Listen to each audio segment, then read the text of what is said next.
Today, I'd like to introduce you to Metal Mercs, a new retro-style tactical mech combat game that I've been developing over the past few years.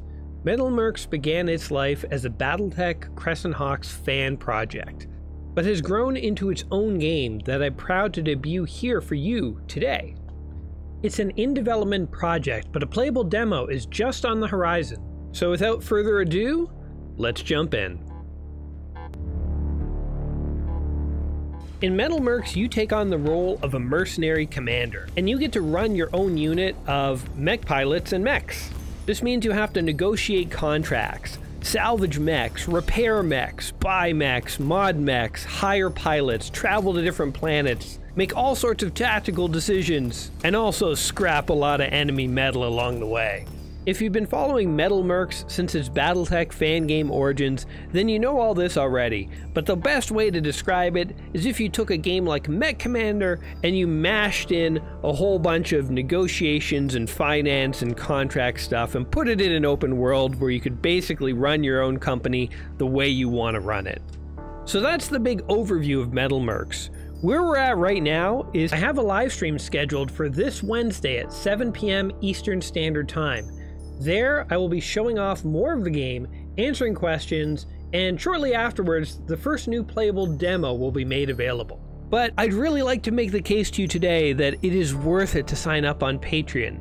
And so let me tell you a little bit about the universe that Metal Mercs inhabits, and then we'll talk about some of the gameplay elements of the first playable house, which is the Confederate Vanguard Union.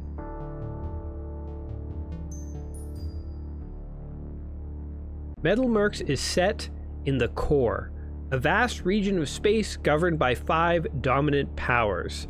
These powers are presided over by the Star Regent from the capital planet Citadel. While the 5 major powers maintain a nominal alliance under the Star Regent's rule, conflicts become less discreet as one ventures towards the fringes of the core.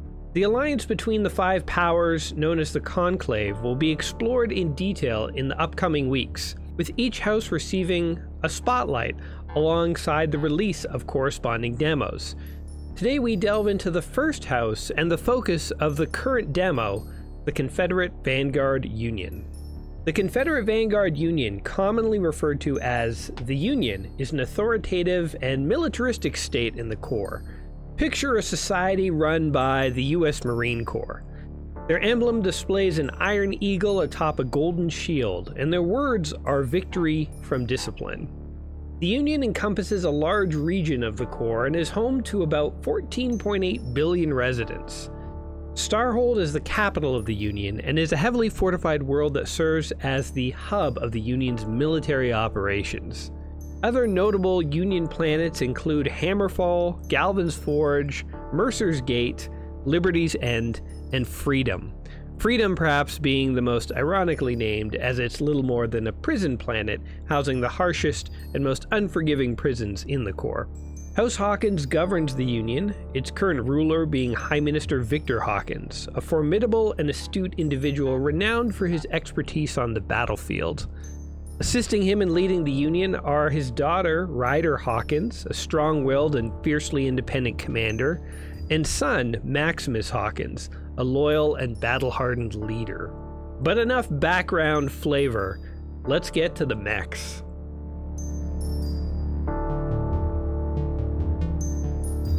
On the battlefield, the Union employs a variety of weaponry and tactics, but its mechs often mount a range of traditional weaponry, such as lasers, autoguns, cannons, rockets, and missiles. The Union distinguishes itself by favoring versatile mechs that excel in all-round combat capabilities, rather than specializing in close or long-range engagements like some of the other houses in the core. Additionally, Union mechs field more efficient cooling systems than rival powers, resulting in forces that are better able to engage in prolonged battles. Common Union scout mechs include the Raptor and Vagabond. The Raptor prioritizes speed, while the Vagabond offers a blend of speed and maneuverability with its jump capabilities. The Raptor utilizes a combination of rockets and light lasers, whereas the Vagabond mounts an autogun and medium laser. These scout mechs excel in both reconnaissance and swift strikes. In terms of mid-range mechs, common Union choices include the Crossfire, Dragoon, and Patriot. The Crossfire stands as a versatile option featuring a Vulcan cannon, lasers, rockets, and autogun. This diverse array of weaponry grants the Crossfire flexibility in combat, though it is worth noting its reliance on ammunition. The Dragoon takes a heavier approach, sporting a formidable Vulcan cannon and a single high-energy cannon. This combination allows the Dragoon to deliver powerful ranged attacks, disrupt enemy weapon systems, and generate heat in enemy mechs. The Dragoon is equipped with 2 light lasers for added support. For close range power, the Union turns to the Patriot. This heavily armored mech carries 4 autoguns, including 2 heavy variants. The rapid-fire capabilities of these autoguns provide the Patriot with devastating burst damage for close-quarters engagements. However, the mech's reliance on ammunition necessitates caution during prolonged battles. To enhance its firepower at varying ranges, the Patriot also features a medium laser, a light laser, and a 4-shot missile launcher for limited but effective long-range attacks. Among the notable heavy mechs in the Union's arsenal are the Swordbreaker, the Gallimimus, and the Liberator. The Swordbreaker wields dual heavy Vulcan cannons, 4 medium lasers, and a small 2-shot missile launcher. With its heavy armor and extra ammunition, this mech excels in prolonged, close-range combat, delivering immense destructive power. Contrasting the Swordbreaker, the Gallimimus relies solely on energy-based weapons. With its 4 high-energy cannons, the Gallimimus is a terrifying force on the battlefield. In addition to sustained damage from the cannons, enemy mechs also face intermittent weapon interference and increased heat levels caused by the static fields generated by the Gallimimus's cannons. Finally, the Liberator stands as the premier mech of the Union.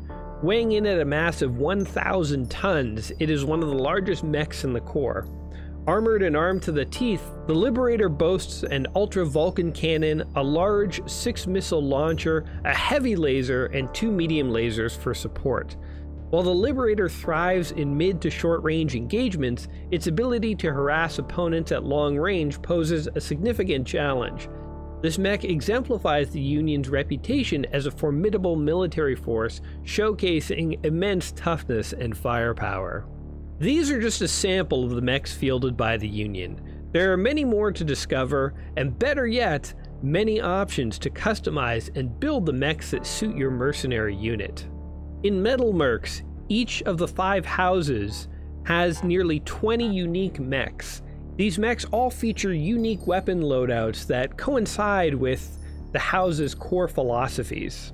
Also, houses employ unique weapons, further differentiating the houses on the battlefield and giving each a true unique style.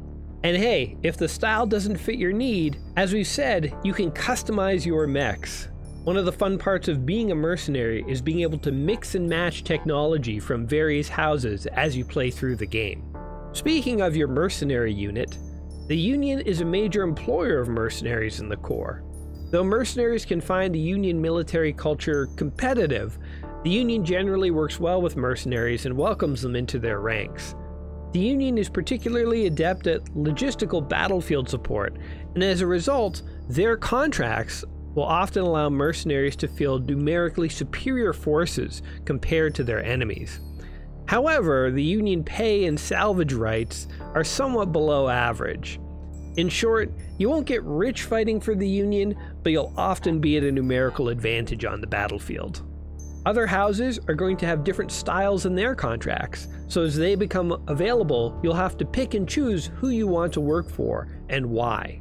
So where do we go from here? Well, as I've been mentioning, this Wednesday at 7 p.m, I'm going to be doing the live stream where I'll show off the game and answer questions. Patrons will be able to download the demo of the game shortly after that, and the demo will then go public about a week after that. In this demo, you take the role of a mercenary working in Union space. You'll be able to run your own mercenary unit, hire pilots, buy mechs, mod mechs, negotiate contracts, fight battles, recover salvage, repair your forces, and try to turn a profit through it all. For those of you who followed this project from its time as a BattleTech fan game, It may seem like the game is really far along and almost done, but in fact, there's so much more work to do. And one thing I'd really like to do is start being able to pay for artists and musicians and writers and other people to come in and help improve all the assets in the game. Indeed, a lot of the visuals in the game are still placeholders, and I want to make them look even better. If you are kind of thinking about supporting me on Patreon, here's the deal. Patrons receive access to special non-time demos, early access to demos, and some patron-only demos that will be coming down the line. As well, if you do become a patron and over the lifetime of supporting the project, you donate $15 or more, either in 1 month or, again, over several, you will be added to a list to one day receive the full version of this game when it is finally complete. A lot of things are up in the air right now in terms of, is there even going to be support to hire artists and musicians and so on, so I can't give you a concrete deadline of when this game is targeting to be complete. However, I will say it is a long-term project that I plan to work on, and support or no, I have no plans of abandoning it. Also, if Patreon is too much of a bother for you, I've set up a PayPal account for one-time donations.